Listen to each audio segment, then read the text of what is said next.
ಬಂಧುಗಳೇ ನಮಸ್ಕಾರ, ಹೇಗಿದ್ರಿ ನೀವೆಲ್ಲರೂ? ನಾನು ಸುಬ್ರಹ್ಮಣ್ಯ ಎಸ್ ಹಂಡಿಗೆ. ಬಂಧುಗಳೇ, ಮತ್ತೊಮ್ಮೆ ಕರ್ನಾಟಕಕ್ಕೆ ಅನ್ಯಾಯ ಆಗಿದೆ. ಇದು ಬರೀ ಅನ್ಯಾಯ ಅಲ್ಲ, ಘೋರ ಅನ್ಯಾಯ ಅಂದ್ರೂ ಕೂಡ ತಪ್ಪಾಗ್ಲಿಕ್ಕಿಲ್ಲ.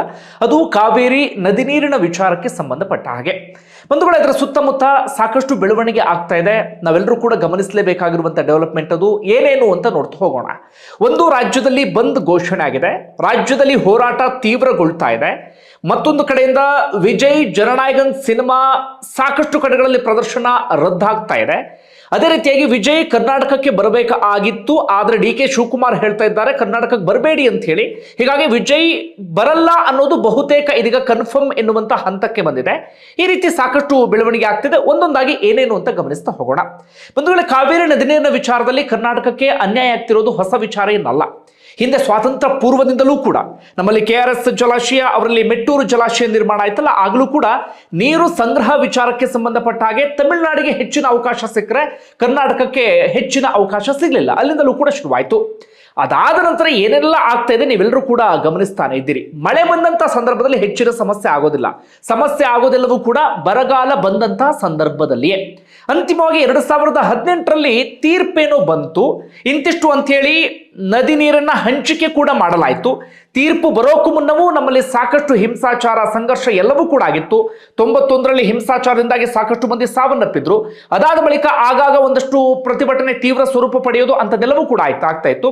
2018ರಲ್ಲಿ ತೀರ್ಪೇನೋ ಬಂತು, ನದಿ ನೀರನ್ನ ಹಂಚಿಕೆಯನ್ನು ಮಾಡಲಾಯಿತು. ಎಲ್ಲರೂ ಕೂಡ ಅದನ್ನು ಅಕ್ಸೆಪ್ಟ್ ಕೂಡ ಮಾಡಿದ್ರು. ಆದರೆ ಸಮಸ್ಯೆ ಆಗ್ತಿರೋದು ನಾನು ಆಗ್ಲೇ ಹೇಳಿದ ಹಾಗೆ ಬರಗಾಲ ಬಂದಂತ ಸಂದರ್ಭದಲ್ಲಿ ಎಲ್ಲಿ ಎಡವಟ್ಟಾಗ್ತಿದೆ ಅಂತ ನಾವು ಗಮನಿಸ್ತಾ ಹೋಗೋದಾದ್ರೆ ಏನಾಗುತ್ತೆ ಅಂದ್ರೆ, ಈ ಬಾರಿಯೂ ನಿಮ್ಮೆಲ್ಲರಿಗೂ ಕೂಡ ಗೊತ್ತಿರುವ ಹಾಗೆ ನಮ್ಮಲ್ಲಿ ಬರಗಾಲದ ಪರಿಸ್ಥಿತಿ ನಿರ್ಮಾಣ ಆಯಿತು. ಕಾವೇರಿ ನದಿ ಪಾತ್ರದ ಭಾಗದಲ್ಲಿ ಎಲ್ಲೂ ಕೂಡ ಸರಿಯಾದ ರೀತಿಯಲ್ಲಿ ಮಳೆ ಆಗಲಿಲ್ಲ. ಹೀಗಾಗಿ ನಮ್ಮಲ್ಲಿ ಡಿ ಕೆ ಶಿವಕುಮಾರ್ ಏನು ಹೇಳಿದ್ರು ಅಂದ್ರೆ, ರೈತರಿಗೆ ನೋಡಿ, ಜಲಾಶಯಕ್ಕೆ ಹೆಚ್ಚಿನ ನೀರು ಬಂದಿಲ್ಲ, ಆ ಕಾರಣಕ್ಕಾಗಿ ಯಾರು ಕೂಡ ಕೃಷಿಯನ್ನ ಮಾಡಬೇಡಿ ಅಂತ ಹೇಳಿ ಕರೆ ಕೊಟ್ಟರು. ಹೀಗಾಗಿ ಅದನ್ನ ನಂಬಿಕೊಂಡು ಯಾರ್ಯಾರು ಕೃಷಿ ಮಾಡ್ತಾ ಇದ್ರು ಅವರು ಸಹಜವಾಗಿ ಸಂಕಟಕ್ಕೆ ಈಡಾದರು. ಆದ್ರೆ ಎಲ್ಲರೂ ಕೂಡ ಪರಿಸ್ಥಿತಿಯನ್ನು ಅರ್ಥ ಮಾಡಿಕೊಳ್ಳಲೇಬೇಕಾದಂತ ಸ್ಥಿತಿಯಲ್ಲಿದ್ರು. ಹೀಗಾಗಿ ಹೆಚ್ಚಿನ ಆಕ್ಷೇಪ ಅಂತದೇನು ವ್ಯಕ್ತವಾಗಲಿಲ್ಲ. ಅಲ್ಲಲ್ಲಿ ಸಣ್ಣ ಪುಟ್ಟ ಒಂದಷ್ಟು ಪ್ರತಿಭಟನೆ ಎಲ್ಲವೂ ಕೂಡ ನಡೀತು. ಡಿ ಕೆ ಶಿವಕುಮಾರ್ ಹೇಳಿದ್ದು ಕುಡಿಯುವ ನೀರಿಗೆ ಮೊದಲ ಆದ್ಯತೆ ಅಂತ ಹೇಳಿ. ಅದರ ತಮಿಳುನಾಡಲ್ಲಿ ಏನಾಗುತ್ತೆ ಅಂದ್ರೆ ಅದಕ್ಕೆ ತದ್ವಿರುದ್ಧವಾದಂತ ಬೆಳವಣಿಗೆ ಆಗತ್ತೆ. ಅಲ್ಲಿ ಯಾರೇ ಮುಖ್ಯಮಂತ್ರಿ ಆಗಲಿ ಅಂಥದ್ದೊಂದು ಬೆಳವಣಿಗೆ ಆಗತ್ತೆ. ಯಾವ ಕಾರಣಕ್ಕಾಗಿ ಅಂದ್ರೆ ಅಲ್ಲಿ ಕಾವೇರಿ ನದಿ ನೀರಿನ ವಿಚಾರ ಹೆಚ್ಚು ಕಡಿಮೆ 9 ಜಿಲ್ಲೆಗಳ 40 ವಿಧಾನಸಭಾ ಕ್ಷೇತ್ರಗಳ ಮೇಲೆ ಇಂಪ್ಯಾಕ್ಟ್ ಮಾಡುತ್ತೆ. ಅಲ್ಲಿ ಕುರುವೈ ಮತ್ತೆ ಸಾಂಬಾ ಎನ್ನುವಂತ ಬೆಳೆಯನ್ನ ಈ ಸಂದರ್ಭದಲ್ಲಿ ಬೆಳೆಯಲಾಗುತ್ತೆ. ಸಾಕಷ್ಟು ಜನ ಅದರ ಮೇಲೂ ಕೂಡ ಡಿಪೆಂಡ್ ಆಗಿದ್ದಾರೆ. ಅಲ್ಲಿ ಏನು ಮಾಡಿದ್ರು ಅಂದ್ರೆ, ನೀವು ಬೆಳೆ ಬೆಳೀರಿ ಹೆಕ್ಟೇರ್ ಗಟ್ಲೆ, ಮುಂದೆ ನೀರು ಬಿಡಿಸೋದು ನಮ್ಮ ಜವಾಬ್ದಾರಿ ಅಥವಾ ನೀರಿನ ವ್ಯವಸ್ಥೆಯನ್ನು ಮಾಡೋದು ನಮ್ಮ ಜವಾಬ್ದಾರಿ ಎನ್ನುವಂತ ಮಾತು ಆ ಕಡೆಯಿಂದ ಬಂತು. ಅಂದ್ರೆ ನಮ್ಮಲ್ಲಿ ಮುಖ್ಯಮಂತ್ರಿಗಳು ಏನ್ ಹೇಳಿದ್ರು, ಯಾರು ಕೂಡ ಕೃಷಿಯನ್ನ ಮಾಡಬೇಡಿ ಎನ್ನುವ ರೀತಿಯಲ್ಲಿ. ಅಥವಾ ತಮಿಳುನಾಡಿನಲ್ಲಿ ಏನಾಯ್ತು, ಕೃಷಿಯನ್ನ ಮಾಡಿ ಅಂತ ಪ್ರೋತ್ಸಾಹವನ್ನ ಕೊಟ್ಟರು. ಹೆಕ್ಟೇರ್ ಗಟ್ಟಲೆ ಕುರುವೈ ಬೆಳೆ ಅಂತದೆಲ್ಲವನ್ನು ಕೂಡ ಬೆಳೆದು ಬಿಟ್ಟರು, ನೀರು ಇಲ್ಲದೆ ಇದ್ದರೂ ಕೂಡ. ಅದಾದ ಬಳಿಕ ತಮಿಳುನಾಡು ಏನ್ ಮಾಡ್ತು, ಅದೇ ವಿಚಾರವನ್ನ ಮುಂದಿಟ್ಕೊಂಡು CWRC ಮುಂದೆ ಹೋಯ್ತು. ಏನಂತ, ನೋಡಿ ಸ್ವಾಮಿ, ಇಷ್ಟೊಂದು ಕೃಷಿ ಮಾಡಿದ್ದೇವೆ, ನೀರಿಲ್ಲ, ಬೆಳೆ ಒಣಗಿ ಹೋಗ್ತಾ ಇದೆ, ಹೀಗೆ ಬಿಟ್ಟರೆ ರೈತರು ಸಂಕಟಕ್ಕೆ ಈಡಾಗ್ತಾರೆ ಅಂತ ಹೇಳಿ ಅದನ್ನ ಮನಗಂಡಂತ ಅಥವಾ ಅದನ್ನ ಗಮನಿಸಿದಂತ CWRC ಏನು ಮಾಡ್ತು, ಹೌದು ತಮಿಳುನಾಡಿಗೆ ನೀರನ್ನ ಬಿಡಬೇಕು ಅಂತೇಳಿ ಶಿಫಾರಸನ್ನ ಮಾಡ್ತು ಅಥವಾ ಆದೇಶವನ್ನ ಹೊರಡಿಸಿ ಬಿಡ್ತು. ಇದೇ ತಮಿಳುನಾಡು ಮಾಡಿದಂತ ಪ್ಲಾನ್. ನಮ್ಮಲ್ಲಿ ಏನಾಗಿದೆ ಪರಿಸ್ಥಿತಿ, ಕುಡಿಯೋದಿಕ್ಕೂ ಕೂಡ ನೀರಿಲ್ಲದಂತ ಪರಿಸ್ಥಿತಿ. ಉದಾಹರಣೆಗೆ KRS ಜಲಾಶಯದ ವಿಚಾರವನ್ನೇ ನಾವು ತೆಗೆದುಕೊಂಡ್ರೆ 17 TMC ನೀರಿದೆ.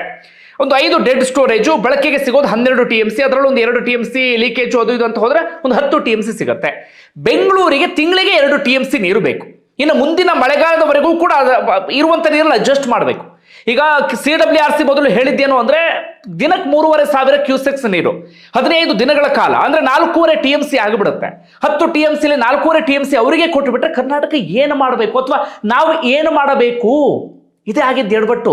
ತಮಿಳುನಾಡು ರೈತರನ್ನ ಇಟ್ಕೊಂಡು ಚೆನ್ನಾಗಿ ಅದನ್ನು ತೋರಿಸಿ ನೀರು ಬಿಡಿಸ್ಕೊಳ್ಳುವಂತ ಕೆಲಸವನ್ನ ಮಾಡ್ತಾ ಇದೆ. ನಮ್ಮಲ್ಲಿ ಕೃಷಿ ಮಾಡಬೇಡಿ ಅಂತ ಹೇಳಿದ್ರು, ಆದ್ರೆ ಈಗ ಕುಡಿಯುವ ನೀರಿಗೂ ನಾವು ತತ್ವಾರ ಪಡುವಂತ ಪರಿಸ್ಥಿತಿ ಎದುರಾಗಿಬಿಟ್ಟಿದೆ. ಅದಾದ ಬಳಿಕ ಇದನ್ನು ಪ್ರಶ್ನಿಸಿ ನಾವು CWMA ಮೊರೆ ಹೋದ್ವಿ. ಅಲ್ಲೂ ಕೂಡ ತಮಿಳುನಾಡು ಸಮರ್ಥವಾದಂತ ವಾದ ಮಂಡನೆಯನ್ನ ಮಾಡ್ತು. ಹೀಗಾಗಿ ತಮಿಳುನಾಡಿನ ವಾದಕ್ಕೆ ಪುರಸ್ಕಾರವನ್ನ ನೀಡಲಾಯಿತು. ಸಹಜವಾಗಿ ಕರ್ನಾಟಕದಲ್ಲಿ ಸಿಟ್ಟು ಬರುತ್ತೆ. ಈಗಲೂ ಕೂಡ ಅಂಥದ್ದೇ ಸಿಟ್ಟು ಬಂದಿದೆ. ಹೀಗಾಗಿ ಆಗಸ್ಟ್ 13ನೇ ತಾರೀಕು ಬಂದ್ಗೆ ಕರೆ ನೀಡಲಾಗಿದೆ. ತುಂಬಾ ಜನರಿಗೆ ಅನ್ಸುತ್ತೆ ಬಂದಿಂದ ಏನು ಪ್ರಯೋಜನ, ಎಲ್ಲದಕ್ಕೂ ಬಂದ್ ಅಂದ್ಬಿಡ್ತಾರೆ ಅಂತ ಹೇಳಿ. ಎಲ್ಲದಕ್ಕೂ ಬಂದ್ ಮಾಡಬೇಕು ನನಗಂತೂ ಗೊತ್ತಿಲ್ಲ. ಆದ್ರೆ ಇಂತಹ ವಿಚಾರಗಳಿಗೆ ಇಂಥದ್ದೊಂದು ತೀವ್ರವಾದಂತಹ ಪ್ರತಿಭಟನೆಯನ್ನ ಮಾಡಲೇಬೇಕಾಗತ್ತೆ.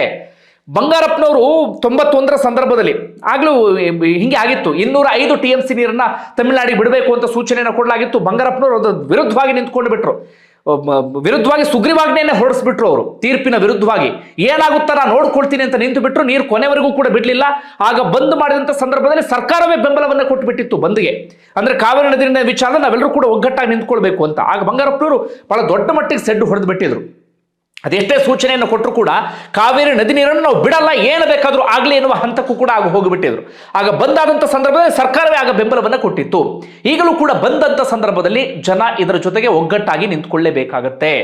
ನಮ್ಮಲ್ಲಿ ಕಾವೇರಿ ನದಿ ನೀರು ಅಂದಾಗ ಕರಾವಳಿ ಭಾಗದವರಿಗೆ ಅದು ತೀರಾ ಭಾವನಾತ್ಮಕ ವಿಚಾರ ಅಲ್ಲದೆ ಇರಬಹುದು, ಅಥವಾ ಈ ಕಡೆ ಉತ್ತರ ಕರ್ನಾಟಕ ಭಾಗದವರಿಗೂ ಅಲ್ಲದೆ ಇರಬಹುದು. ಆದರೆ ಬೆಂಗಳೂರಿನಲ್ಲಿ ಕರಾವಳಿ ಭಾಗದ ಜನರು ಇದ್ದಾರೆ, ಉತ್ತರ ಕರ್ನಾಟಕ ಭಾಗದ ಜನರು ಇದ್ದಾರೆ, ಸಾಕಷ್ಟು ಜನರೆಲ್ಲರೂ ಕೂಡ ಇದ್ದಾರೆ. ಬೆಂಗಳೂರಿನ ಬಹುತೇಕ ಜನರು ಆಶ್ರಯಿಸಿರೋದು ಇದೇ ಕಾವೇರಿ ನದಿ ನೀರನ್ನ. ಹೀಗಾಗಿ ನಾವೆಲ್ಲರೂ ಕೂಡ ಈ ಬಂದ್ನ ಜೊತೆಗೆ ನಿಂತ್ಕೊಳ್ಬೇಕಾಗತ್ತೆ. ಬಂದಿಂದ ಏನು ಪ್ರಯೋಜನ ಆಗುತ್ತೆ? ಬಂದ್ ಆದಂತಹ ಸಂದರ್ಭದಲ್ಲಿ ಅದರ ಬಿಸಿ ಒಂದು ತಕ್ಕ ಮಟ್ಟಿಗಾದ್ರೂ ಎಲ್ಲಿ ತಟ್ಟಬೇಕೋ ಅಲ್ಲಿ ತಟ್ಟುವಲ್ಲಿ ಯಶಸ್ವಿ ಆಗತ್ತೆ. ಮತ್ತೊಂದು ಕಡೆಯಿಂದ ಪ್ರತಿಭಟನೆ, ಹೋರಾಟ ಎಲ್ಲವೂ ಕೂಡ ಮುಂದುವರಿತಾ ಇದೆ. DK ಶಿವಕುಮಾರ್ ಹೇಳಿದ್ದಾರೆ, ಇಲ್ಲ ನಾವು ಇಲ್ಲಿವರೆಗೂ ಕೂಡ ನೀರನ್ನ ಬಿಟ್ಟಿಲ್ಲ, ಬಿಡೋದಿಲ್ಲ, ನಾಳೆ ಸರ್ವಪಕ್ಷ ಸಭೆಯನ್ನ ಮಾಡ್ತೀವಿ ಅಂತ. ನಾಳೆ ಕರೆದಿದ್ದಾರೆ ಸರ್ವಪಕ್ಷ ಸಭೆ. ಅದಾದ ಬಳಿಕ ಏನು ಎತ್ತ ಅಂತ ನಿರ್ಧಾರ ತೆಗೆದುಕೊಳ್ತೀವಿ ಅಂತ DK ಶಿವಕುಮಾರ್ ಹೇಳಿದ್ದಾರೆ. ಇದರ ನಡುವೆ ವಿಜಯ್ ಜನನಾಯಕನ್ ಸಿನಿಮಾಗೆ ನಮ್ಮಲ್ಲಿ ತೀವ್ರ ವಿರೋಧ ವ್ಯಕ್ತವಾಗ್ತಿದೆ. ಸಾಕಷ್ಟು ಕಡೆಗಳಲ್ಲಿ ಪ್ರದರ್ಶನವನ್ನು ರದ್ದು ಮಾಡಲಾಗಿದೆ. ಮಲ್ಟಿಪ್ಲೆಕ್ಸ್ಗಳಲ್ಲಿ ಮಾತ್ರ ಸಿನಿಮಾ ಹೋಗ್ತಾ ಇದೆ. ಇನ್ನೆಲ್ಲ ಕಡೆಗಳಲ್ಲೂ ಕೂಡ ಪ್ರದರ್ಶನವನ್ನು ಒಂದೊಂದಾಗಿ ತೆಗಿತಾ ಇದ್ದಾರೆ. ನಾಳೆ ಆಗೋಷ್ಟೊತ್ತಿಗೆ ಅದು ಇನ್ನಷ್ಟು ಪರಿಣಾಮ ಬೀರುವಂತ ಸಾಧ್ಯತೆ ಇದೆ. ಇದರ ನಡುವೆ ವಿಜಯ್ ಏನು ಮಾಡಿದ್ರು ಅಂದ್ರೆ, ನಮ್ಮ DK ಶಿವಕುಮಾರ್ ಅವರಿಗೆ ಒಂದು ಪತ್ರವನ್ನು ಬರೆದಿದ್ರು. ಈ ಕಾವೇರಿ ನದಿ ನೀರಿನ ವಿಚಾರ, ಹೊಸೂರಿಂದ ಯಾವುದೋ ಒಂದು ಮೆಟ್ರೋ ವಿಚಾರ ಅಂತೆ, ಅದೇ ರೀತಿಯಾಗಿ ಮೇಕೆದಾಟು ವಿಚಾರಕ್ಕೆ ಸಂಬಂಧಪಟ್ಟ ಹಾಗೆ ಮಾತುಕತೆ ನಡೆಸೋಣ ಎನ್ನುವಂತ ರೀತಿಯಲ್ಲಿ. ಅಂದ್ರೆ ಇಲ್ಲಿವರೆಗೆ ತಮಿಳುನಾಡಲ್ಲಿ ಅಂತ ಪ್ರಯತ್ನವನ್ನು ಯಾರು ಕೂಡ ಮಾಡಿರಲಿಲ್ಲ. ವಿಜಯ್ ಅಂತದೊಂದು ಪ್ರಯತ್ನವನ್ನ ಮಾಡಿದ್ರು. ಅಂತಿಮವಾಗಿ 3ನೇ ತಾರೀಕು ಡೇಟ್ ಕೂಡ ಫಿಕ್ಸ್ ಆಗಿತ್ತು. DK ಶಿವಕುಮಾರ್ ಕೂಡ ಒಪ್ಕೊಂಡಿದ್ರು.